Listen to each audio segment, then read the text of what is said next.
Hello, my name is Lisa Jarsdorfer, and for this video I would like to demonstrate to you how to configure synthetic metric rules.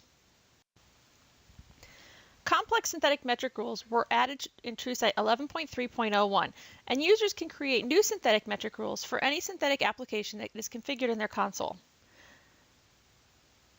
By default, the system comes with 4 predefined rules: performance, accuracy, execution, and availability. These 4 rules cannot be deleted, but they can be disabled. Only users with administrative privileges can modify the thresholds on these default metric rules. Before we begin with our demonstration, I want to go over the new key term any. Any does not always mean any. If you use the any keyword in an SMR, then this will mean that you can capture any item in that category.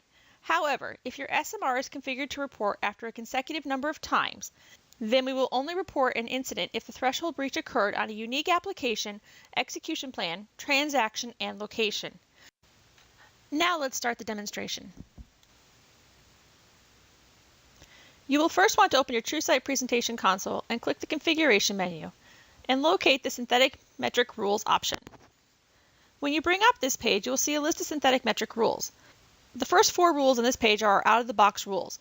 You can distinguish them by the fact that they do not have a box next to them to allow you to multi-select them.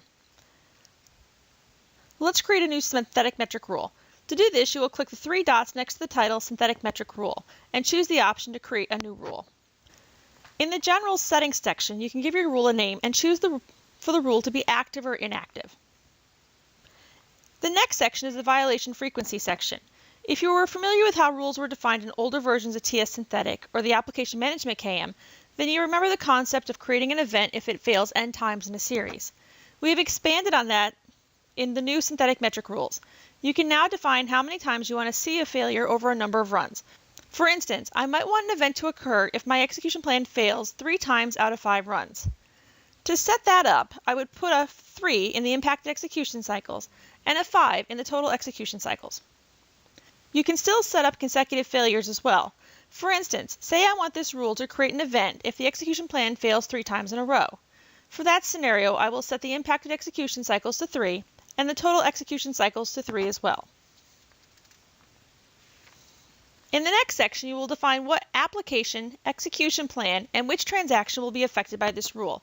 Each value has a drop-down list, and the values in the list will only contain items that pertain to the choices that you have already made from the previous list. For example, you will notice that if I choose the Raise Errors application, then the only execution plan I can choose will be the Raise Error 10. However, if I choose to change my application, then the execution plan list will change as well. The same will be true for the transaction list.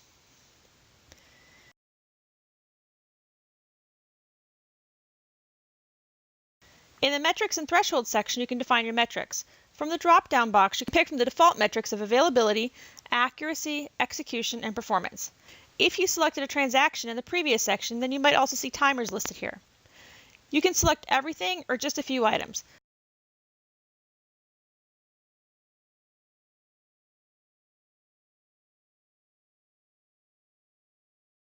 Once I have selected the metrics, the logical operator becomes selectable, and I can choose the option for AND or. You only get to choose a single option here. You cannot AND or several metrics together. Once you've selected your metrics, you will see them listed in a table. Here you will be able to define your minor and critical thresholds. To the far right of the table is an option for Show Statistics.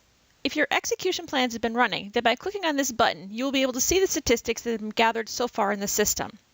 This will help you to define your metrics for your thresholds.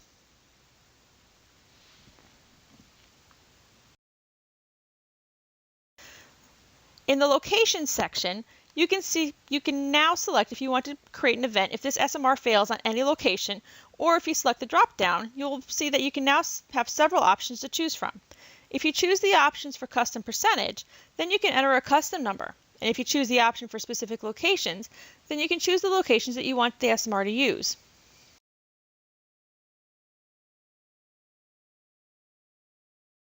In the Notifications section, you can define a list of users that will be emailed when the SMR is violated. The Notification section will let you select to always notify them or only notify them on critical events.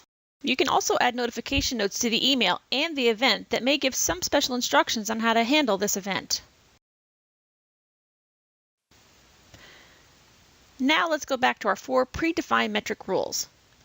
These rules are designed to catch any events that your custom rules do not capture. We do not advise that you turn these rules off. You can edit the rules, but the only items that are modifiable within the rules are the minor and critical threshold values.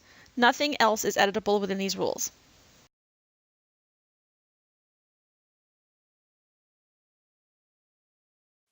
At this point, you are now ready to start generating your own complex synthetic metric rules.